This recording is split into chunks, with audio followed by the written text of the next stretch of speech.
All my life I remember that I would try to hide the New Testaments and make sure that nobody knows about it, because if you know Jesus and you live in Israel, it's like a taboo. And throughout my whole life I've seen my trial to escape anything that is related to Jesus, and this is because my dad was a pastor. And so as I was trying to escape Jesus, I ended up at age 13 addicted to drugs. And it started to roll a ball, and at the age of 15 I got into a criminal gang, and I started to steal stuff with them, sell drugs for them. And then came the age of 16, where I was standing at a bus stop, and this guy drove up in the car and asked me if I want to have sex with the lady that is with him in the car. And I had nothing to lose. I had no morals or values, and I said, why not? It's part of the world, it's what the world does. As I started to get into relationship with this man, he soon became my gigolo, and he would offer me to different people.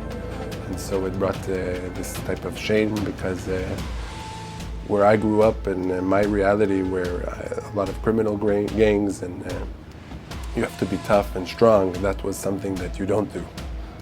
As I was 16, this guy really started to manipulate me, and my whole reality was crashing on top of me, because I was feeling shameful. I was ending up with no money. I was addicted to drugs. So I felt very comfortable to share with my sister about my life. We were very close, and she just knew that she had to tell my dad what was going on with me. So she shares to my dad that I was a male prostitute, that I was addicted to drugs and involved with all these criminal games, and I ran from the house. And as my whole world is crashing, I find myself just standing on this intersection, and I'm looking over to the left, and I see the house of the gigolo, and I'm looking over straight ahead to go to the way to my criminal gang, to sleep at his house, where he used to point guns at me, and I also look on a way that I end my life. And these were my options. As I'm walking, I start feeling like something is pushing me towards to go home.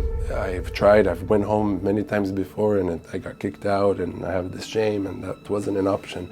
And at 3 a.m. I find myself going home and getting on my knees, and I just start crying. I start weeping.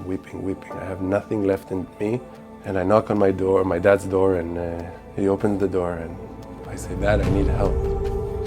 And my dad looks at me and he says, "You don't need help. You need Jesus." And this is the moment where I feel like an angel came and picked me up from my knees and put me on my feet. And since then I started to follow God and Jesus, and I found a new life, a purpose, a meaning. Immediately my dad took me out of all the situation, and the Spirit took a hold of my heart, and it cleansed me. It just gave me a new heart with new wants and new desires. And that was a miracle in and of itself. So as I'm living my life, God was always in the back of my mind. I knew that God had his eyes on me the whole time. And I believe that he had not only his eyes on me, but he has his eyes on everybody.